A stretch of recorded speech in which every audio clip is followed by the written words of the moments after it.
God level, you can tell him I said it. Level up. God level, you can tell him I said it. Level up. God level, you can tell him I said it. Level up. Level up. Level up. Go. Everything, that means everything. Eyes connected to everything. And that's why. I'm in everything. All eyes on me.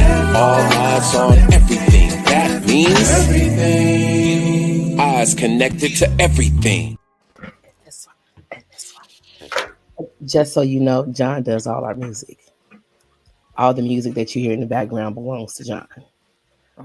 That's the license. License. Yeah, license. It's licensed. It's licensed. I'm sorry, because I be messing up. All right, we are officially live.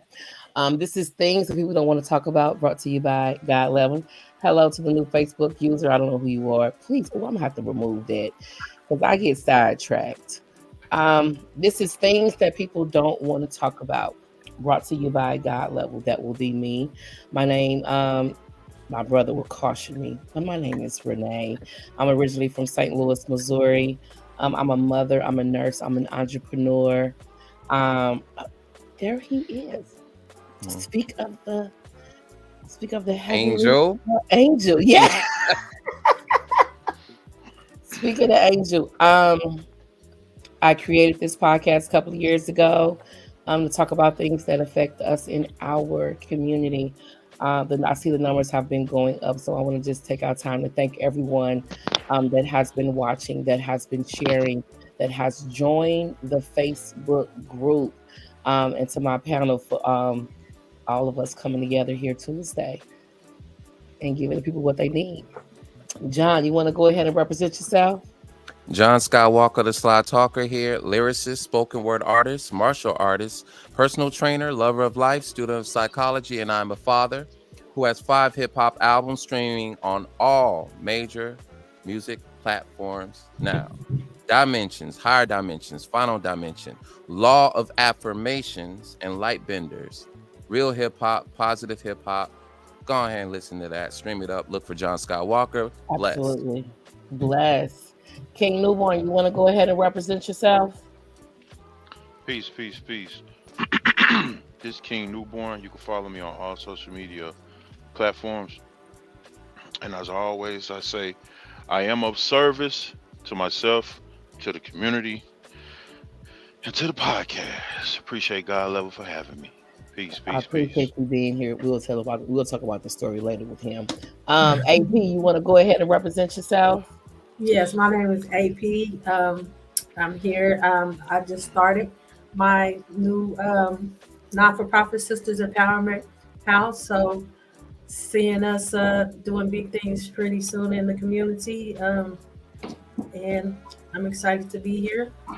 And on to the next. Okay, we have 2 special guests tonight. We have Ngandi, who's our special guest speaker that's going to talk about the question that we posed earlier for the podcast. And then we have Mr. Terrence Harris. Did I say it right? Yes. All right, and he is going to take our time to pump up his business. So on you. Hey everyone, my name is Terrence. Born and raised out of Grand Rapids, Michigan, but drove down to Texas for a little bit before coming up to Tennessee. During my stay in Tennessee, my entrepreneur spirit really wanted to lead me into the realm of business. And the business model that I chose to represent not only myself but my culture is called Teleria Service Solutions. Teleria Service Solutions is a mobile and also online business platform to take care of your needs. So we can take care of any notaries within the state of Tennessee. We can handle any notaries outside the state of Tennessee as well, thanks to the audio-visual technology that Congress allowed us to actually utilize.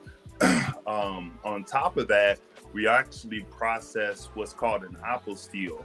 An apostille is kind of like what you hear in the Christian realm called the apostle, the witnesses. Well, that's what we do. We witness your signatures. we'll actually take it one step further and obtain a CO so that you can actually use any legal document in another foreign country. That's crucial whenever you're doing business overseas, adopting someone, trying to buy property in Germany, trying to go ahead and just start a new lifestyle in another country. We have somebody actually that we just helped get their visa not too long ago through our apostille processing. So that's what we do here in Nashville. That was the first brand that we launched back in 2019. We've been doing it ever since. And in the process of processing apostilles for our customers, we launched a second brand, Nashville Fingerprinting Services, which is a mobile on-site fingerprinting company for people who need background checks. So, you know, if you're ever needing a background check, one, you can always give me a call and I'll give you the answers, everything that you need to know. But two, if you're in Nashville and you actually need to get fingerprinted for licensing purposes, either for out-of-state purpose, or if you're just trying to get a background check just so you know what's on your record, maybe you need to submit that in for an actual job application, or maybe the FBI is just straight up looking for you, you need to prove your name. Either way, Nashville Fingerprinting Services is a brand that we launched to actually help facilitate that need on a mobile and more consistent or convenient basis. So between the three services, we've been able to service Nashville and outside of Nashville city limits, Michigan, Texas, Georgia, California. We're actually starting to go nationwide with our services through one customer that's located in Portugal. So the business model that we have used and continue to build and work on has been a fantastic business model. It's something that I never really thought I would actually bump into, but based upon what my teachers and my principals said that I need to be a lawyer or an attorney, apparently I like to argue a lot. So I went and followed that gut choice of mine and decided to go into this mobile model. So yeah, Nashville Apostille Services is a brand that is Black owned, started by yours truly, with the fire and also just the want to give back to my people. On top of doing apostilles and fingerprinting, I take my notary license very seriously. Whenever I'm talking to other people of color, they don't have to be as dark as I am, but any type of shade of, even some people who are not privileged for that, I try to tell them, because we're all American citizens, you need to know the law, you need to know how to utilize a notary. There's some amazing benefits that come with having a notary on your side, as well as a notary that can get stuff done, and also stand on character as well too. There are some shady ones out there. So our brand and our mission is to utilize the economic reform that we have now and to actually push a social movement and upgrade and evolve our culture. You know, the law is used against us in a lot of different particular ways. Why not have somebody that's on the inside making money and kick you some game too? That's what we do. There you go.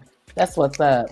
Yeah. Salute. Thank you, brother, for coming on, Mr. Harris. Like John was telling you in the beginning, you do have the option to stay behind and be our special guest for the duration of the show, if time allows. Indeed. I got training at 9 p.m., but I'll stick along for as long as I can. Oh, absolutely. All right. Let's go ahead and get into it. Our question this week was, what is the difference between spirituality and religion, and what does that mean to you? The moment we started talking about spirituality, I head up in Gandhi. Can I introduce myself? Yes, ma'am. Please. She's getting excited. That's what that is. I am. No, I don't know if I was introduced. I don't think I was in the beginning. And that's okay, go ahead. Well, my name is Ngandi Tafara Abihede, and that was changed over 40 years ago. I also go by Seven Hathors Nagare, and also long shay or long she. Mm. I am a registered nurse of this year, be 47 years this year. And I love people and I love myself. So this is one of the reasons why I'm here, because Renee asked me to come on and to talk about this thing called religion and spirituality. So, should I begin? Please, Okay, the well, floor is yours. wasn't there a question that you, somebody asked a question, or there was a question that you asked me not to say anything about in the beginning? No, Something no, I said, well, hold off on what you're going to say, because once you get started, it's like, well, yeah, but I mean, yeah, what was that? I don't, I don't, nope, we're going to okay. just start from the beginning. Go ahead. Okay, well, well, I was raised Baptist. I left the Baptist church when I was 31 years old. So that's been over 40 years ago. As far as religion is concerned, I was I don't know if I would call myself very religious, but I was very spiritual. And so I've always been interested in, from a child, reading the Bible. And I decided, I think at 9 years old, that I was going to go upstairs in the attic and start reading the Bible from front to cover. Okay. I mean, to the end. To the end. And Okay. I think that the first issue that I had was in Genesis, when I read 26 through 28. And I think 26, first chapter. Okay. 26 through 28. And I think that I read something, 26 said, let us create God in our image, us in our. Then when we got to 27, it said that he created God in his image. And then, of course, in my mind, I'm thinking, well, what happened to the us? Apparently there were others involved. And then all of a sudden that disappeared. But of course, being a child, not being able to process all of that, I just kept reading. And then I got to the part where they said that a rib was taken and from a male, and a woman was created. Well, I knew at that age still that women had children. So I wondered in my mind, why did God only do that one time in terms of having men to be the creators? And then after that, it was on women. That didn't make any sense. And I think the last part was, I don't know if this is chapter 2 down, because I'm not one of those that's able to spit that out like that. But then the last part was when Cain killed Abel. And in my mind, I thought, well, there was only 4 people on earth? Adam, Eve, Cain, and Abel. But Cain killed Abel, and then he went off into the land of Nod and knew his wife. And I'm like, well, where did she come from? So at that point, I just stopped reading because I was confused. Now, having said that, I continue to read, but like many of us, I think that being in the rabbit hole, Neil's in the rabbit hole. We're reading, but we're not reading with understanding, or we're not questioning what we're reading. I would ask questions to my grandmother about, well, why is this and why is that, or why did that happen, and why did God do this? And it was always, we don't question God, And I always knew that the power that I believed in meant for me to be an intelligent person and to question. And if something didn't make any sense, to ask questions. So I believe at that point, that's where my spirituality came in. Understanding that I was probably not necessarily a religious person, because, religion is a collection of beliefs and rituals that people just start to follow blindly. But spirituality is something that you feel within yourself. And I think, who's that? Nikki Giovanni said, I found God deep inside of me and I loved her deeply. When I heard that poem, when she said loved her deeply, that sparked something in my mind. And I continued to read. And in the readings, it was always something that had to do with feminine psychology, you know. And when I read, I had questions like, well, why isn't this ever covered? Why weren't these things discussed in the Bible? So I think at the time, at 31, I decided to leave the church because I started dating an artist who got me involved in Black art. Terrence, right? Is that your name, young man? Terrence? Mm-hmm. Okay. Yes, and he got me involved in art. And I think that was when I began to see who I was as a Black woman. Not necessarily as a woman, but as a Black woman. And I started questioning things more. So, of course, being one that went to church all the time, when I say all the time, you know, I meant on Sundays and sometimes Wednesday night prayer meeting. So listening to the minister preach, not teach, but preach, I didn't see it was a conflict in what he was talking about and what most ministers talked about and what I was learning in terms of reading Dr. Ben Jochannan, Cheikh Anta Diop, John Henry Clark, you know, Andrea Lord, Angela Davis. I didn't see those things happening in the church and in the community.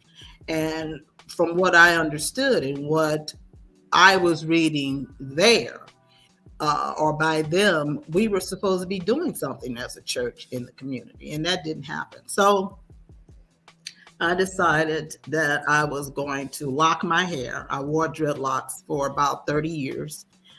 I had gone to Africa. I had my name legally changed. And I was going to leave the church. That was basically it. So one day I decided to call one of the deacons who was someone that I grew up with in the church. And I was telling him that this is what I was going to do. But I also told him my issues that I was having with the church. Because one of the things that I saw, you know, the ministers always at the end of the sermon would always ask any visitors that were there, why don't you come and join us, be a part. And I started paying more attention because, of course, I would ask questions and I wasn't being answered, or I don't think I was given the answer that I was looking for. I'll put it like that. Okay. And but one particular time, a young man had joined, and I decided to come to prayer meeting. And he came, and when he came, he had all of these books under his arm. And then I saw books like Aristotle and Plato. And he told the minister that he was so taken by what he had been talking about that he decided to go out and get these books and to read. And one of them was Herodotus too. And so my minister told him, he said, no, son, he said, you can get rid of those books. The only book that you need is the Bible. And I had real big issues with that because the minister was also a doctor. He was a doctor of dentistry. And I said, well, you know, I'm sure that you didn't learn to be a dentist reading the Bible, you know. You know what I'm saying? Right. So anyway, one book. So to tell this young man that he didn't need to read, or the only book that he needed was the Bible, didn't sit well with me. It didn't sit well with my spirit. That was one thing. And there was other things that happened, like things that maybe he'd talk about in the sermon. And then afterwards, I would have questions, but he never could answer. And in my mind, they were logical questions, you know, or if he would ask a question and I was able to answer it out of all the congregation, they weren't, but I would be able to discern what that passage necessarily meant. It seemed to aggravate him in a way, you know. Okay. Like women, of course, were supposed to learn in silence. And I think that's one of the things that's in the Bible. We're to learn in silence, and we're not to question. You know, we're to learn from the male in our family or our husbands. Yeah. So I had issues with that. So, like I said, I decided to talk to Charles, who was one of the deacons, and I told him about the issues that I had, and I was going to leave the church. You know, I was going to change my name. I was going to do this. I was doing all of that. And he said, no, well, why don't you come and let's talk about it. Let's talk about it at Wednesday night prayer meeting. So I think I heard someone on your show talk about church hurt. Was that a term that I heard someone use? Yeah. Was that you, AP? Church Mhm. hurt? Yeah. Well, I thought that was interesting because I had never heard that term before, but I think that applied to me, you know, at the time. And so when I went to church that particular night, there were three groups, or there were people, but they had been broken up into three groups. And it was maybe 3 or 4 of them apiece. And then there was a table that the minister was sitting at in front of the altar. And Charles had this big blackboard up, and they were chanting these different quotes from the Bible, like beware of false prophets, and God won't suffer a witch to live. And I mean, they would just, it got really okay. And I'm looking around, I said, well, who are they talking? Are they talking about me? Yeah. Exactly who they was talking about. Like, and then he writes on the board, sister at that time using my slave name. Sister so-and-so has a problem with blackness versus godliness. And I said, take that down. That's not what I said to you, and that's not what we talked about. How can God be versus himself? That doesn't make any sense to me. And then my minister stood up and he pointed at me and said, you need to meditate. Well, by that time I was so freaked out. I said, I do medicate. I do meditate. I was just totally thrown off. Well, as I said, I was and am a very spiritual person. And this voice came to me and said, don't say another word. You're not of like minds. You're not going to get anywhere with this group. Just don't say anywhere anymore, and I will handle it. At that point, a drunkard came in. Now, this went to prove the point that I was trying to make to them that they didn't seem to get, which was if this guy came in, and I thought that they were going to usher him in, give him some coffee, some donuts, try to sober him up, because these are the people that we're looking for. This is what the church is looking for. These are the people that, in my mind, Jesus was talking about in the masses that Jesus, one of those in the masses that Jesus was talking to. This was a person who needed the help. But rather than doing that, they were ushering him back out of the door. At this point, I heard the voice say, get up and leave. It wasn't, I realized, well, afterwards, that maybe that spirit was looking out for me to get me out of that particular situation. And this is how it handled that, because when I went out the side door and they had just ushered him out of the front door, the door he came in. When I got outside, he was nowhere to be found. And there was no way. I know he couldn't have gotten in a car that quickly. He couldn't have gone down the street So I took that to be an angel or a spirit Mhm. looking out for me. Okay. I had another situation where I was in the store. This is like 2 years after I left, and I never looked back. I haven't had any issues with not being in the church since I left. Okay. But 2 years, 3 years later, I was in a Walgreens, I think downtown, and I was in this particular aisle, and at the end of the aisle there was a wall, so there was only one way for you to come in, and I was getting something because you couldn't get out at the other end because of the wall. And so I was getting something off of I was picking up something.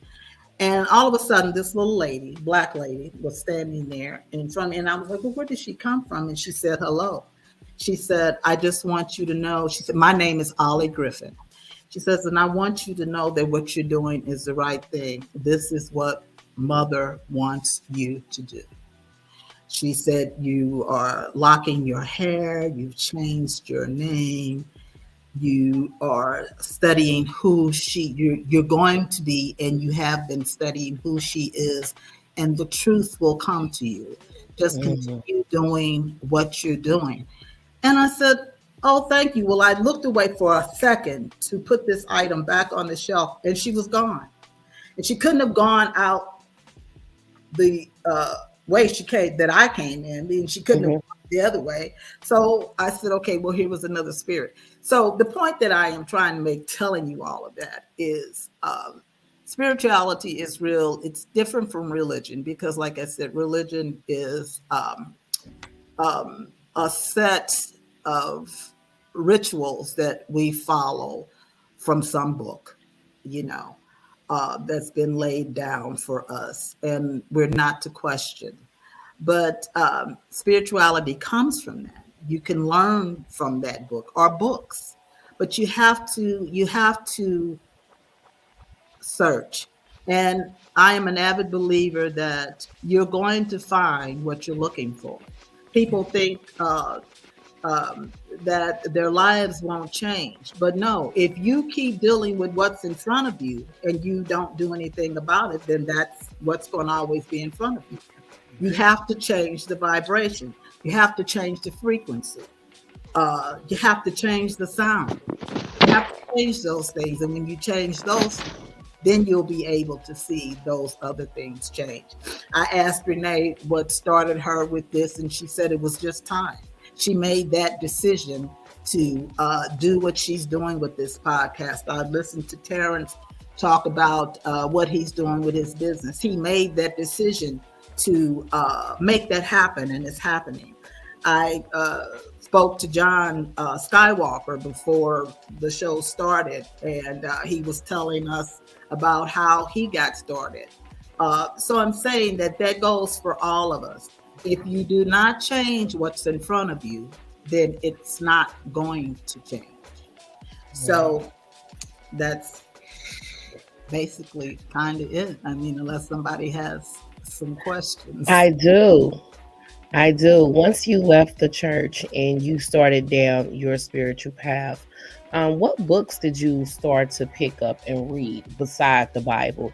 Because I know when we had our conversation on Saturday, you were telling me that the Bible is actually about Black people. Can you expound on that? Yeah, well, when I was reading the Bible, I said, I saw the words Ethiopia and Egypt. Mm-hmm. And I knew Ethiopia was in Africa, and I knew Egypt was in Africa. So I realized that they were talking about Black people. So that book had to be about Black people. Okay. The problem is that what they've done is taken out parts of the book, like the Apocrypha, like the book of Enoch, the book of wisdom. There are many books that they've taken out. And what I found that in reading those books, they dealt a lot with women. And I think that that was one of the reasons that those books were taken out, because in the beginning, reading Mama Wata by Vivian Hindrew, she says that in the beginning, God was woman. And I know as a nurse that everybody starts out a female. Everybody Mhm. starts out Yeah. female. It's not until androgen kicks in and tells testosterone to create more that's when that female then becomes a male. I mean, And that's okay. And then when that continues, I mean, you've heard mothers say that, oh, his testicles haven't descended yet. Those are ovaries that have not descended into the testicular sac, which the testicular sac was initially the vulva, the lips, and they close up. If you take your finger and go up the testicular sac, you can feel a thin line, and that's where the lips came together. They filled together, and they became the testicular sac. The clitoris elongates, and it becomes. Can I say the word penis? go right ahead. I'm not sure. You know what? Okay, so the clitoris elongates and becomes the penis, and the uterus shrinks and becomes the prostate gland. And of course, when puberty hits for females, the breasts begin to grow. I've had this conversation and so really an argument with so many guys about it, because they've told me that that's not true. That's a lie. And I said, well, tell me the purpose of your nipples. What do you have nipples for then? They can't answer that question. Mm-hmm. You know, I say, so you just, are they there for decoration for you? Okay.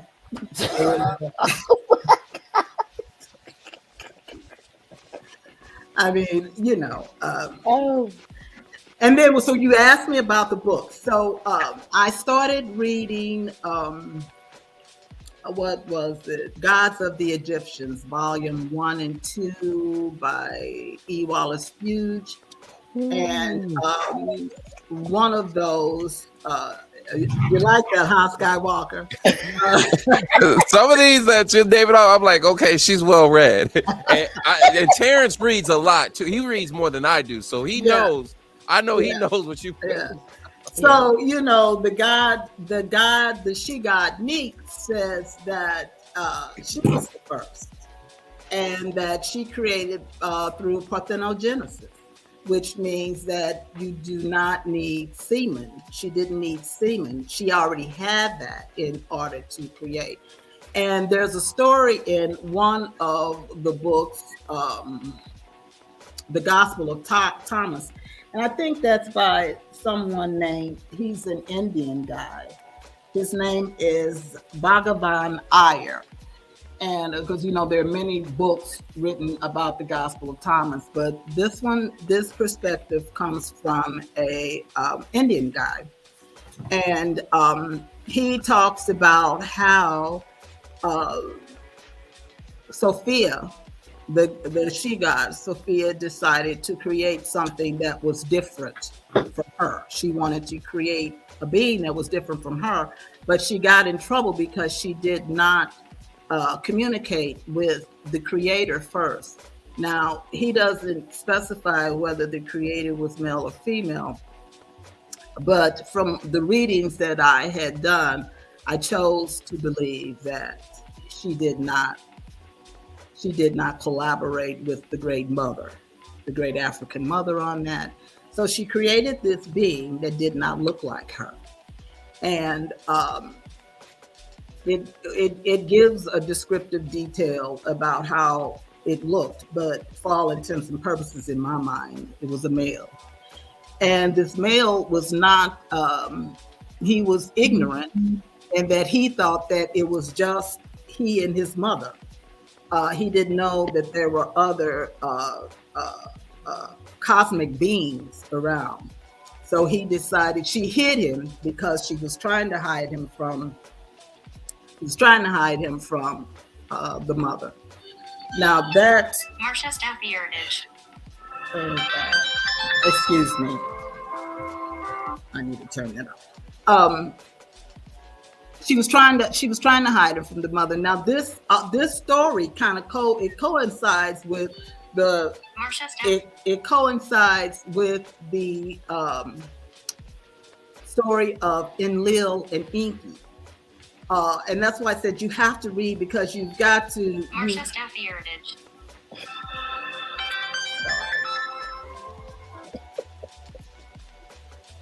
I'm sorry. It's okay. Go ahead. It coincides with the Sumerian story of Marsha Staffy Heritage. This sounds like an emergency. Okay, go ahead. It's the job. It's the job. Oh. It coincides with the Sumerian story of Enki and Enlil. And of course, Enlil was supposed to be the creator, and Enki was the brother. And now I'm all over the place. I know I am, because it's like mayonnaise. But So what about Isis and Horus? Pardon me? Isis and Horus, because those stories are similar as well. Well, that's connecting the dots. That's okay. That's okay. Don't worry about it. Because when I speak about Enlil and Enki is really a Nuki, and the Nuki is Isis. Oh. Okay. So, girl, okay. Let me get my paper, because I write down this stuff, these books and that. Hold on, let me get my other tablet. Go ahead. Yeah. So, because when you stop me, my brain, it's okay. Keep going. Anyway, Enki and Enlil. Enki, they talk about the Garden of Eden, and the Garden of Eden was supposedly created by Enki and Enlil, and it also goes back to chapter 26 of the first chapter of the Bible, when it says, "Let us create God in our image." And then it goes to the next verse that says He created God in His image. So they're talking about Enlil, but the us was really Enlil and Enki, not Enlil and Anuki, not Enlil and Enki, or Enlil and Isis, because Genesis is really the gene of Isis. That's what that means, the gene of Isis. So that's what you're reading. But of course, they taking this out and taking that out. Now, like I said, I've been dealing with this for 40 years. It also caused me to go back to school and get a master's in women's studies, which dealt with anthropology, psychology, and sociology. So in doing that, I came across a lot of books, but I also found out, going to various libraries and universities, that there were books that I was looking for that I could not get, because they only allowed those that had PhDs in a certain area to get the books. So I had to have friends that were in other countries, like Sweden, to get the books for me and send them here. Because those restrictions did not apply there. So, when you ask that question about books, there's so many books, and I've read many, I just do a lot of reading. I remember going to the bookstore and picking up The Secret The Secret Doctrine by Helena Blavatsky. And when I opened it up, I thought, oh my God. Then it was only the set was $5. And I opened it up and I didn't understand a word this woman was saying. I said, well, no wonder this book only costs $5. What the hell is she talking about? However, as I continued on my studies, I think I went back maybe 2 or 3 years later, and something told me to pick the book up again. When I did it that time, it was like reading the newspaper. I understood everything she was talking about. So that told me then that I was not ready. You know, Mhm. what's the saying about the teacher? When the student is ready, the teacher appears. Yeah. Yep. I had gotten about, I think I got ahead of myself because when I saw secret doctrine, I'm like, well, there's got to be something in there. And of course, it was something in there, but there was I could not discern it then. She Okay. also wrote Isis Unveiled. Mhm. Isis Unveiled. The first and second volume, I think the first volume is religion. The second Mhm. volume is science. Or is the first volume science and the second volume is religion. That's probably how it goes. And then she gets deeper in the secret doctrine because in those two books, the first volume is cosmogenesis and the second volume is anthropogenesis.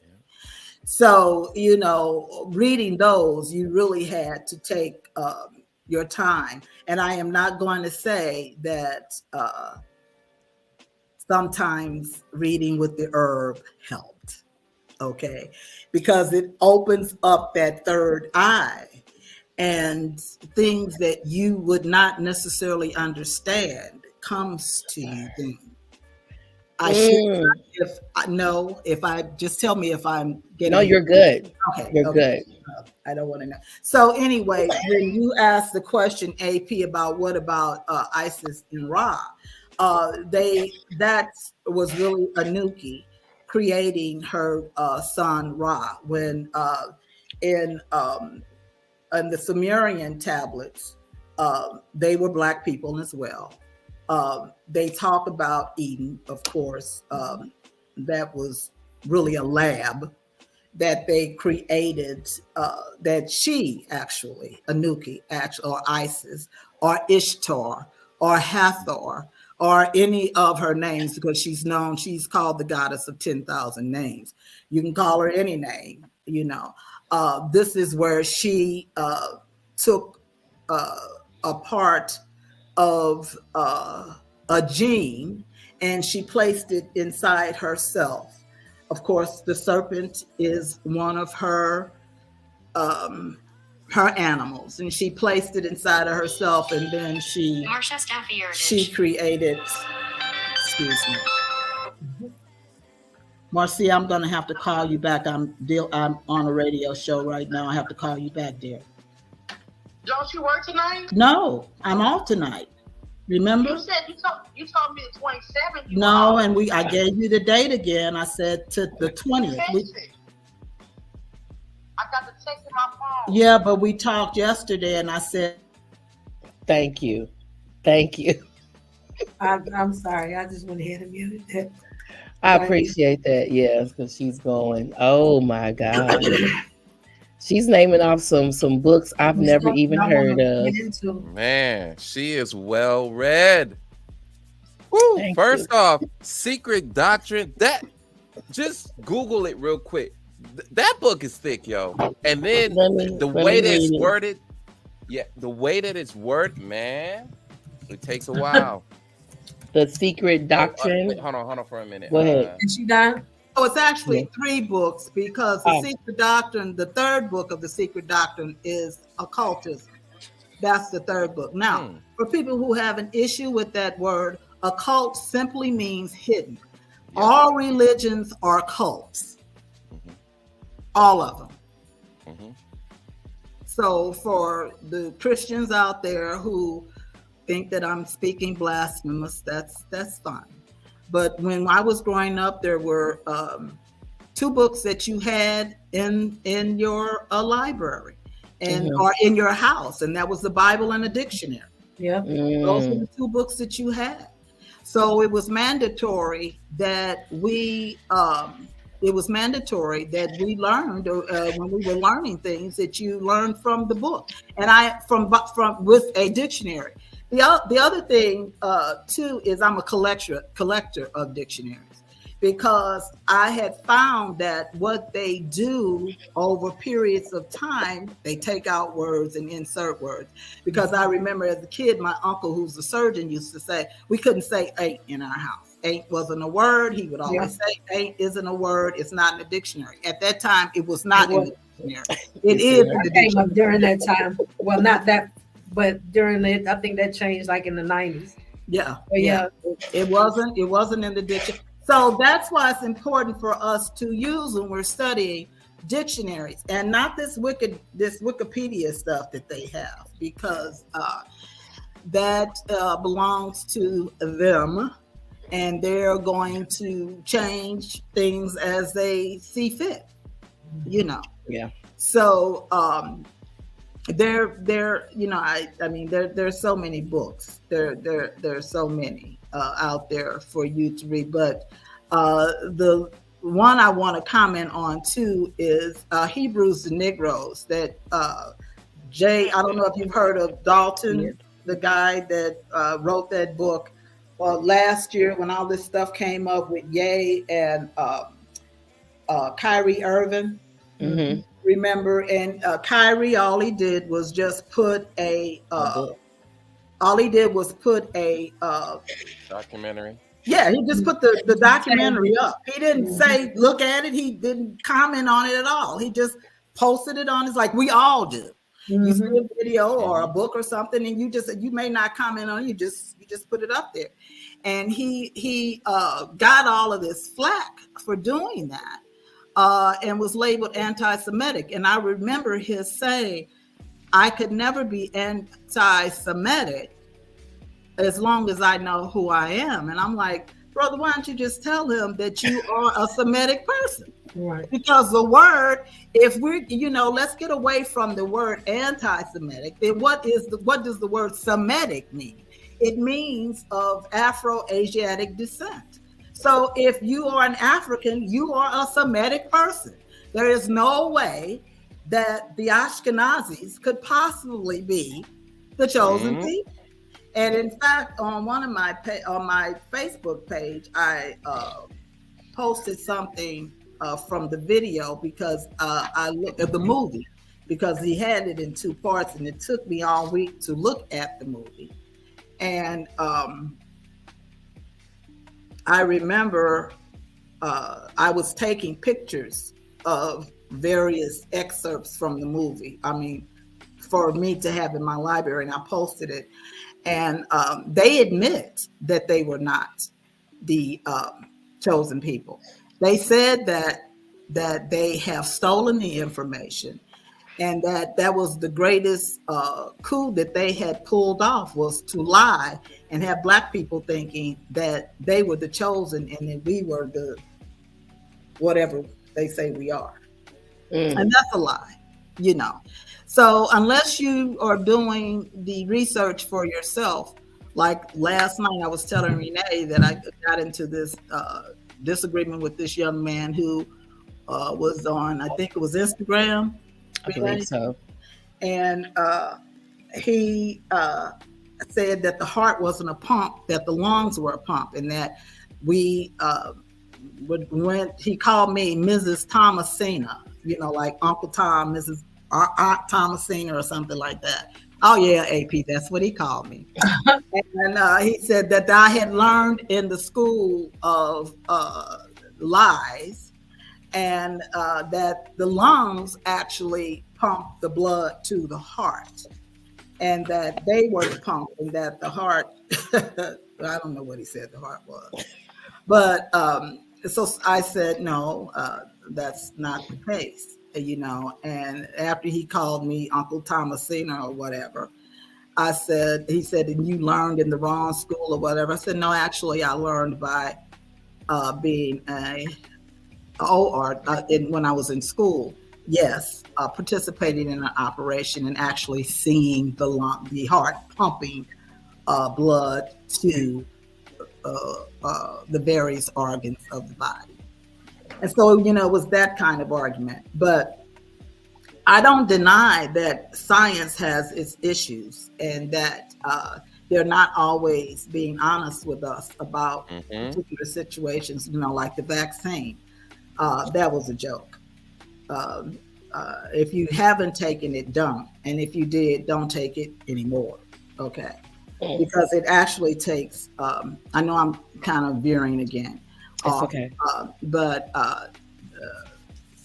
it takes 5 years for them to actually do the studies to actually know if a vaccine is going to work. And that was not the case. And so now you've had all of these people who were dying, and they were dying because they got the shot, because of blood clots. And it couldn't be proven at that This is time. for entertainment purposes only. Yeah, don't say. I was gonna say, don't say Yeah. that. Yeah. That's why I Yeah, said, Yeah. sorry. that's okay. Let me know. Okay, back to the books. So you have to study. You have to listen to that voice within you, telling you the books that you really need to be pulling out. The books you need to be pulling out and what you need to be reading, and it's not easy. It takes a lot of time. But like you said, AP, you get your notes and you write and you make the connections and you connect the dots. That's what you do, and that's what I do, and that's what I continue to do. Because what I find and what I have found is that they don't want you to know the truth. These brothers, even Ronald Dalton, who wrote Hebrews to Negroes, he still doesn't talk about the godmother, the African godmother. So what is the problem with that? Why is it that we do not want that to be known? Now, granted, I can see the issues that we have right now with our youth and some of our young entertainers. And I say that for me, it's probably generational. I'm older. But when I look at the people like Cardi B, what's her name? Sexy Red, and what is this tune she's got out called Pound Town? And you got little kids that are 2 and 3 years old, that are little girls that are dancing to this, what are they doing listening to that kind of trash? Right. I mean, so I can see why if the proposition was put out there that the Black woman was God, who would want that as a God? It's their representation as a God. Yep. Yeah, who would want that? And steers them away quickly to have any belief in us. Exactly. So, the problem is that we, the Black women don't know who they are. We don't know who we are, and that's why we continue to do the things that we're doing. But the Black man has to take responsibility in that too, because he has, what did they used to say? If you don't want a Black person or a Black man to know something, put it in a book. Put it in a book. Put it in a book. He's not going to read it, And this has been an ongoing argument that I have had with so many guys that I know. Guys my age, guys younger than me, I just say consider the possibilities. Just consider the possibilities. Considerations. There it is. Can I interject, please? Yes, Terrence, I'm just to add on to what you're saying, I mean, I 100% agree. And just on the topic of spirituality versus religion, in regards to even why people think the way that they do, because they're so rooted in a particular mindset that has a strict, rigid system that you have to believe in. And no matter how many times you tell, some of these black men aren't going to understand who God really is, because they're too far worshiping themselves to see who the great mother is. And that is the issue that we have at large. And that's the story about y'all, the brawl, saying there is no God before me. Huh? What you mean? You come from beings that are cosmic and cannot die. So we got to reshape what we really think we know, because you are on point. Actually, you need to get, not reshape it, bro. You need to get rid of it and just start from square one. Deprogramming. I don't mean to interrupt you. Go ahead, but yeah. No, just 100%. I'm kind of familiar with the story of Sophia. I've studied Gnosticism as well too, and some of those documents have enlightened me to the real God that is really in control of things.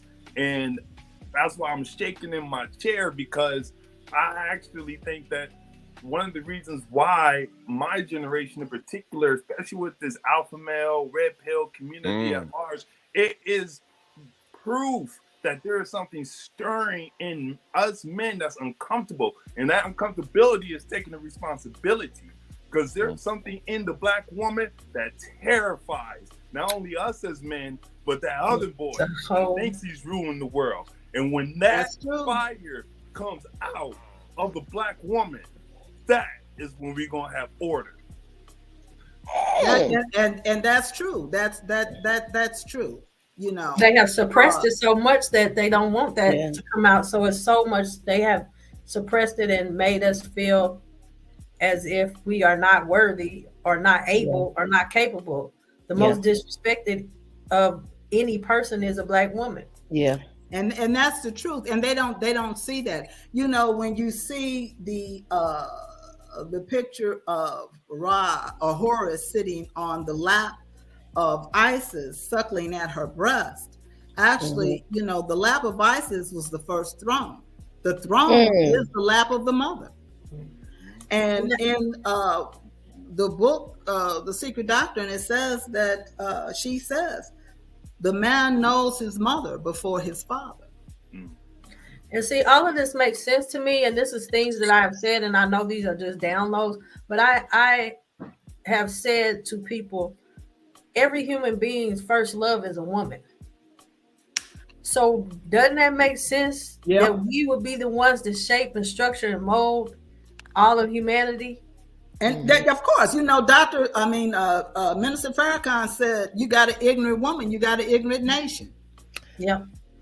It's the truth. And it is the truth, because you know, she is the mother.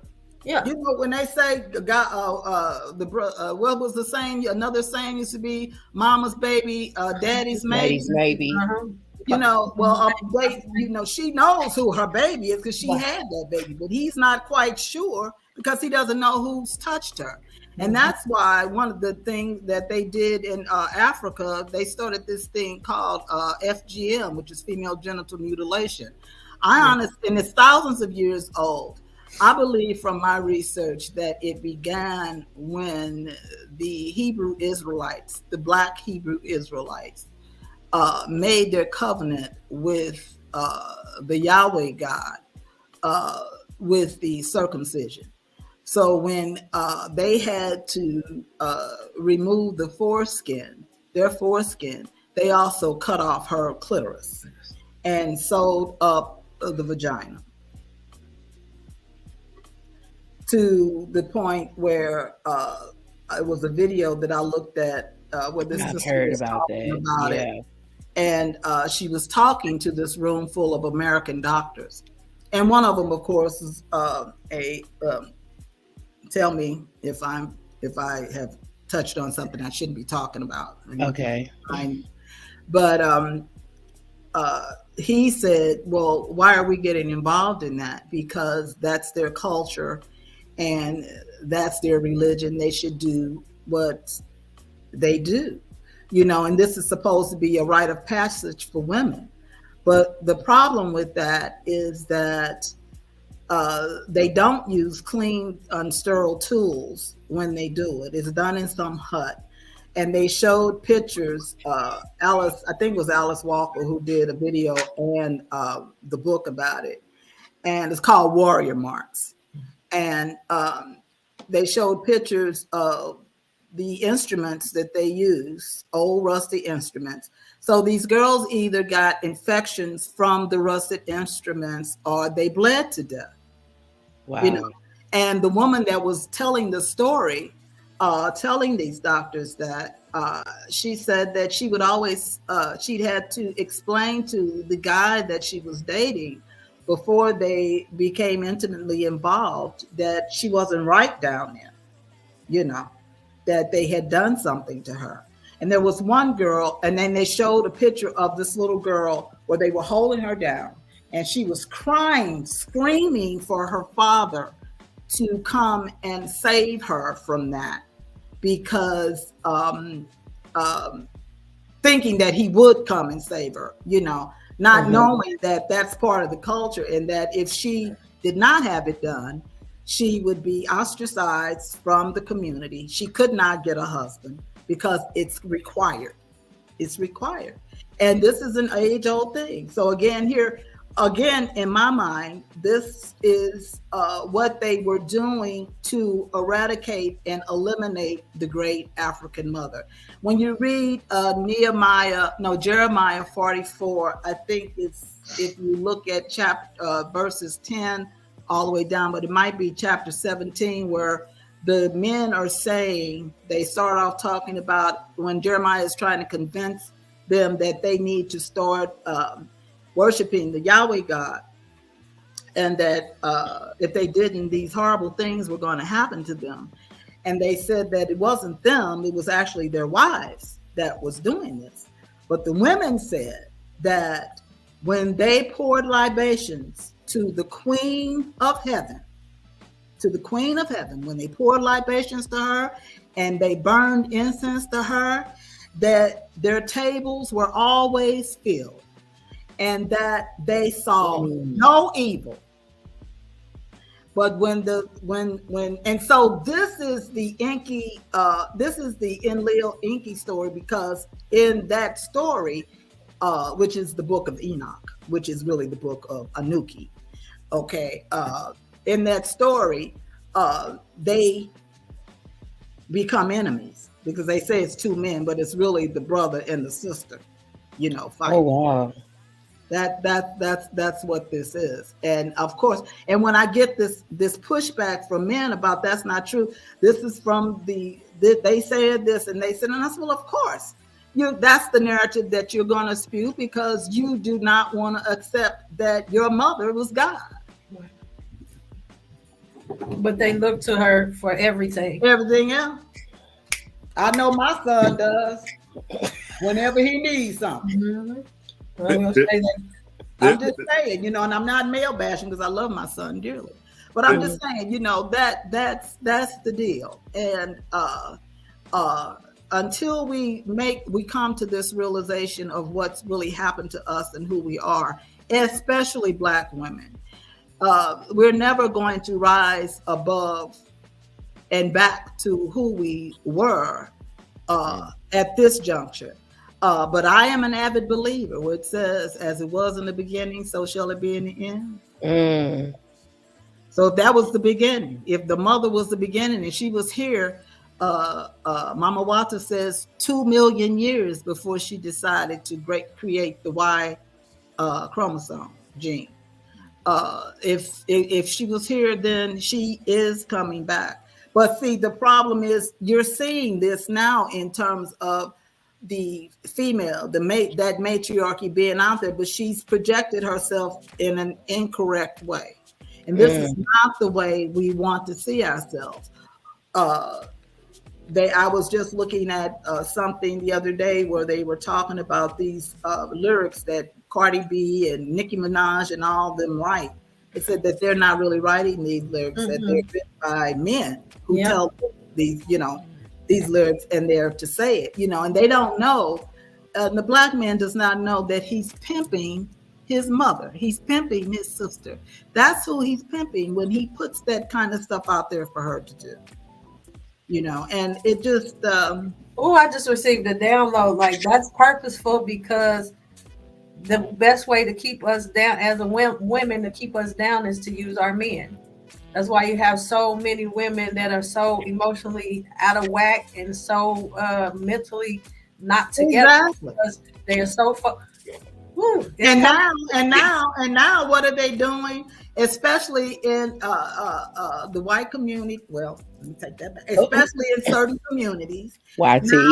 Now what they're doing is telling you that if a child comes and says that he's a little boy and says he's not really a boy, he's a little girl, that he can have a sex change without the parents knowing about it.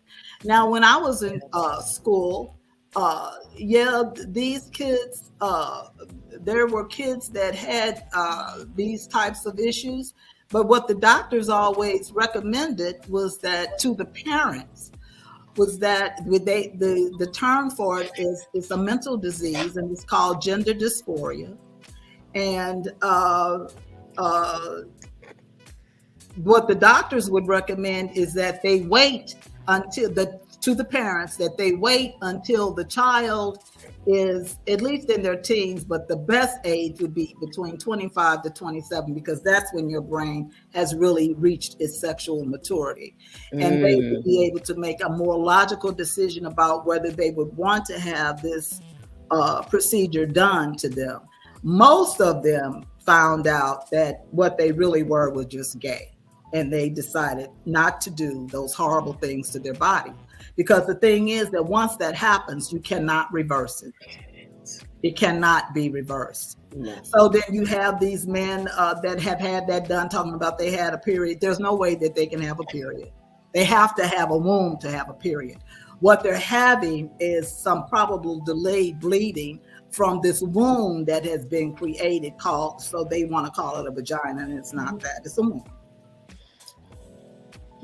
I'm sorry. Terrence had a comment. Go ahead, Terrence. I'm sorry. I didn't know No, that. you're fine. It's just to add on to that too, the whole concept of the womb shows how much of a Western academic thinking we have, because the Greeks are the ones who misidentified the vagina as a womb, and that's why we even still call. So it's funny how even the language that we use today still entraps us in a certain way of thinking. But what I was going to mention earlier was a book that I first read probably about 10 years ago, a recommendation from a guy named Bobby Hemmett. He talks about the rise of the Black goddess and the female energy a lot. But his author is Barbara J. Walker, a dictionary of ancient goddesses. And she's got two, the dictionary and the encyclopedia. Yes. It shows how every single particular god that we have now has a feminine origin, and we can't escape that. It's a truth. It's a fact of the matter. So I just wanted to interject that book in there in case somebody you're right, because Merlin Stone, when she wrote the book When God Was a Woman, she was an artist who was trying to I'm not sure what her purpose was in trying to find out about females in antiquity. But what she said in the book was that whenever she would go to a museum and she would see pictures and figurines of males and females, the males always had a name. He was either king this, a warrior that, or something. They knew who these males were. But the female figurines were always just female figurines. There was no name. Okay. And it wasn't until I read Language of the Goddess by Marija Gambudis that I began to see what that was all about. Again, it was erasure of women. Mary Daly has a book called Beyond God the Father. I read that book several times, and the things that she had to say about the information that was in the Bible and what it has done to women, is just phenomenal. I think when I read Merlin Stone and I read Mary Daly, I began to look at myself differently, not as a Black woman, but just as a woman, a woman who had the same thing in common with every woman that walks the earth. Okay. The things that we went through in terms of male patriarchy. And I'm not male bashing because I love men and I love my son, but I'm just talking about these things that happen because what patriarchy has done, it has not only destroyed women, but it's destroyed men as well. And we need to look at those things. We need to look at, what it has done and what it's doing. And in order to do that, we've got to read and educate ourselves about what happened then, because people want to say, well, that happened in the past and you need to just leave that alone. We need to be moving forward. Well, how do you know where you're going if you don't know where you came from? Yeah. You What know what I about mean? the Sibyls? I've been hearing The some Sibyls. stuff about that, and I've been kind of interested in that, just knowing that all the stuff, I guess all the information that's in today's religion has actually been stolen from them. I could be wrong. What you This got? is this is the Sibylline Oracles.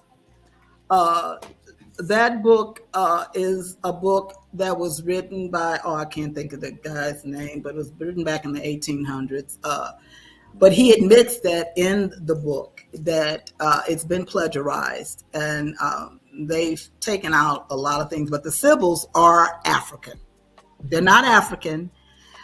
If I told Renee when we talked earlier to look at this book called Agora. Was that the name of not books, movie? With Yeah. Rice about she's depicting Hypatia. Hypatia was a Black woman who was an astronomer and a philosopher, and they murdered her. Christian men murdered her because she was not trying to get on the story of the day. This was during a time when, again, they were erasing the Great Mother. And at this point, they were removing, Christianity was moving in, and the worship of the gods was being moved out. Yeah. And Hypatia wasn't interested in any of that. She just was studying her astronomy and doing her philosophy and all that. But they murdered her. They cut her body up into I don't know how many pieces. And she was a Black woman. But of course, they depict her as a white woman. But she was a Sibyl as well. In fact, AP, as I said, all of these women were Sibyls. The original Vatican, the original seat was the seat of the Sibyls. And they took that over. In fact, every cathedral in Europe is built over a Sibyl temple. So is this during Constantine time when he came in? It's before Constantine. Before that? Okay. It's been, like I said, this didn't just happen overnight. It was happening over thousands and thousands and thousands of years, where they were erasing who she was. But surely. Yeah, they were putting the Sibyls in slavery. She was taken everywhere. And then it was at one point, there was when the land was just one land mass, because Africa was just not the continent that we know it now. It encompassed India, it encompassed Asia, it encompassed all of that. And because there was no Red Sea before, you had the breakup of the land masses. It was just one land mass. That's why you're able to see the correlation between all of the pyramids looking the same, because at that time when there was one land mass, that information was being spread. And then the interesting thing too, when you read these different books and you read the different religions that sprung out of the culture, you will see that all of those cultures worshipped a mother, all of them. In fact, the Sphinx is actually a she. No, I've heard that. I haven't read. The Sphinx is too. So the difficulty is going to always be in proving it.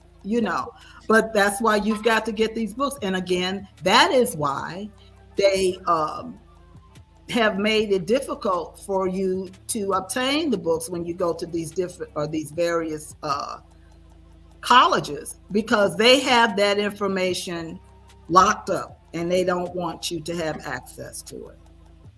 So you have to do what you have to do in order to get what you got to get to read this stuff, you know. And it's amazing.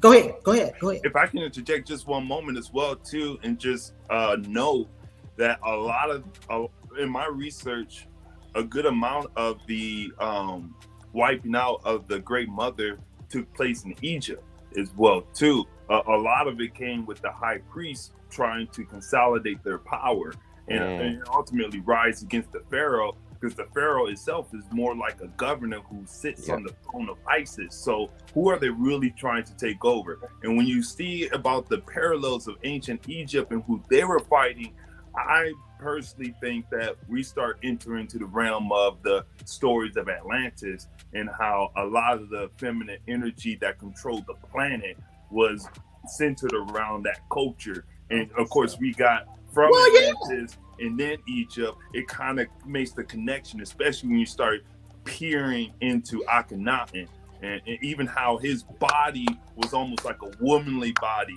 Even the culture that he's changed in Egypt, culture kind of scared the high priest. What were they trying to fight against? No, well, you got to remember that the Egyptians, if you read by Drusilla Dundee, those wonderful Ethiopians, she's saying that the Ethiopians say that they are the mother and fathers of Egypt. It started and that's why I say when you have that one landmass, you know, when you look back and you look at the Vedas, you know, the Bhagavad Gita, they talk about the Great Mother, you know, and then look at how they look. They look like Ethiopians. And look at how the Ethiopians look. I'm not the Ethiopians, the Egyptians look. If you look at the original Egyptians. Now, what I found out when I looked at that video that Dalton put out, they did. Some people were doing a traveling to Ethiopia. To Egypt, and they talked to the original Egyptians who were Black. And they said that you will never see pictures of them, which is true, being projected in the media because the Arabs don't want the world to believe or know that the original Egyptians were Black people. And there was some on there that one young man said he could trace his lineage all the way back to Solomon. Yeah, you know. So and so when I was looking at the video also, I said, well, praise Dalton for doing this work because it was scholarly work, but still, he left all of that out. He left out the mother. And my thing was, okay, well, let me use this information to figure out where did she originally come from? And it took me to Ethiopia. But then I found out that the Sumerians were older than the Egyptians. So, and then I found out that they were also Black people. And then I connected those dots with, like I said, the Enlil Enki story, you know. And then, of course, reading through the Bible, you have to piece all the stuff together. But a lot of things started to make sense as well. And then when you read, there are certain sections that, you know, they talk about God said, I'm going to give you land if you do this, you know, telling the Hebrew Israelites this stuff, you know, and you go and kill up these people in this particular land. But you can have the women who have not known men.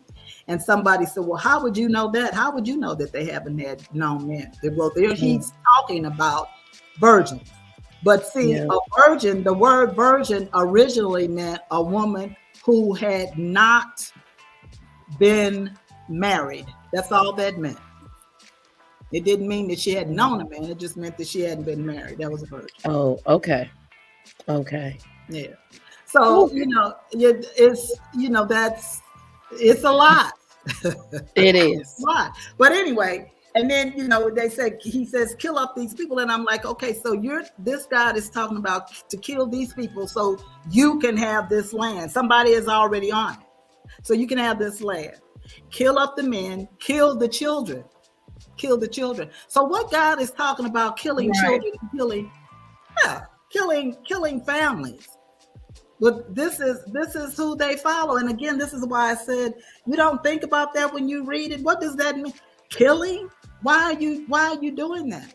Also, when it's written, God will not suffer a witch to live, he didn't mean to die, he meant to make a living, because the witch was a powerful sybil who they always went to the kings went to before they made their decisions to The oracles. war and whatever else they did. It's written in there. They Oracles. They did that. Yeah, those were oracles. That's who they were, and they ended up in all of these various places because they took them as slaves. Mm. So that's why, my name again, as Seven Hathors Naga Ray, the Naga, I accept the Naga because the Naga were the snakes, and the snakes were wisdom, and the snakes belong to the Great Mother. There's nothing negative in that. In fact, the word nigga is actually in you see that word in Acts 13, I think, the first chapter. First verse, only they spell it N-I with an apostrophe and G-E-R, but it's really not supposed to be spelled like that. It's supposed to be spelled N-I-G-E-R. The word is nigger. And in the Oxford Bible dictionary that was in the 20s or 30s, I forgot which one, I have to look at it. That word meant king. That's why when Cat Williams, and I love him when he said, "What's up, my nigga?"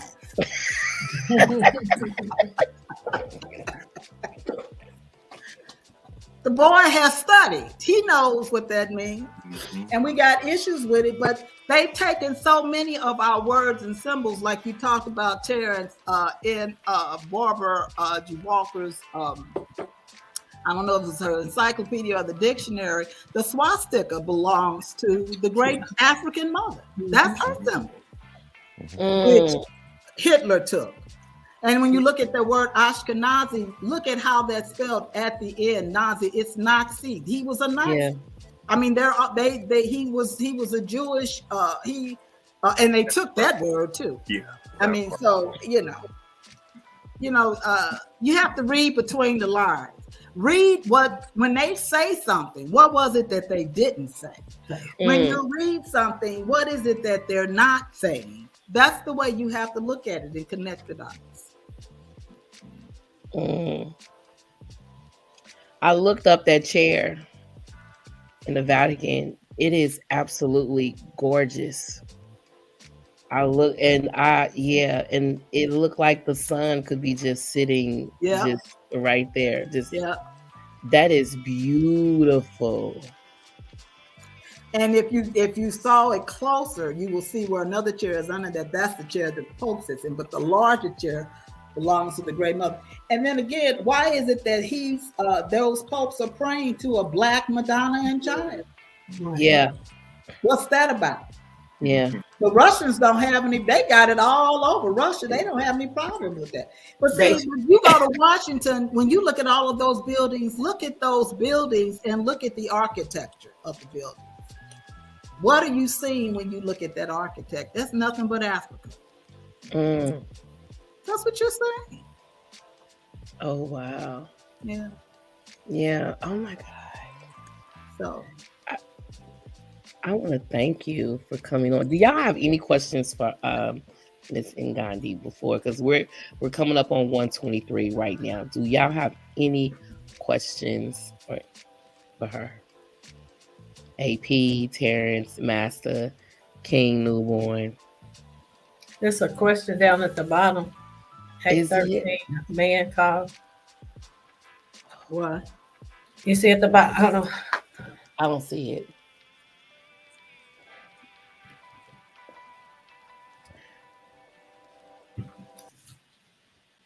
Acts 13, a man Yeah. called Niger, referring to what is today as the Niger River? Question mark. Yeah, they named the river the Niger. It's actually the Nigger River. That's what it is.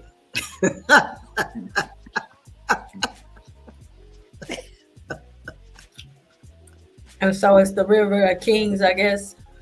If that's the Oh, translation. I don't know that. I Okay. can't tell you. I don't know that, but I know that the original word referred to kings. Yeah. Mhm. Nigus. Yeah. Not, and it's pronounced Nigus. Or You Nagus. you know it's pronounced Negus. Negus, Okay. Negus, Nagas, Nagas, Nigger.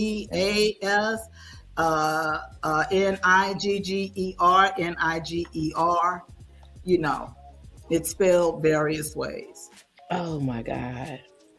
I don't know how to end this because we're coming up on, we got 5 minutes left. And Gandhi, I want to thank you. I enjoyed being here. Everything happens for a reason. You was on almost a year ago today, and you are back. And tonight, you was just on fire. I'm gonna have to go back and listen to all of this over again. Terrence, I want to thank you. You seem very excited to be here. I'm glad to have met you, everybody. Yes. AP Master. I see King Newborn's been real quiet tonight. So yeah, I'm speechless, honestly. I want more. I'm not done, but again. Well, yeah, that's why I sent you her Yeah, information. you sent me the link. I'm about to be on there. I had so much going on, but trust me. Anytime we could connect and talk, feel free, darling. I'm good with that. No problem. Okay, I started following you on Facebook too. So. Yeah, I saw that. That's why. Yeah.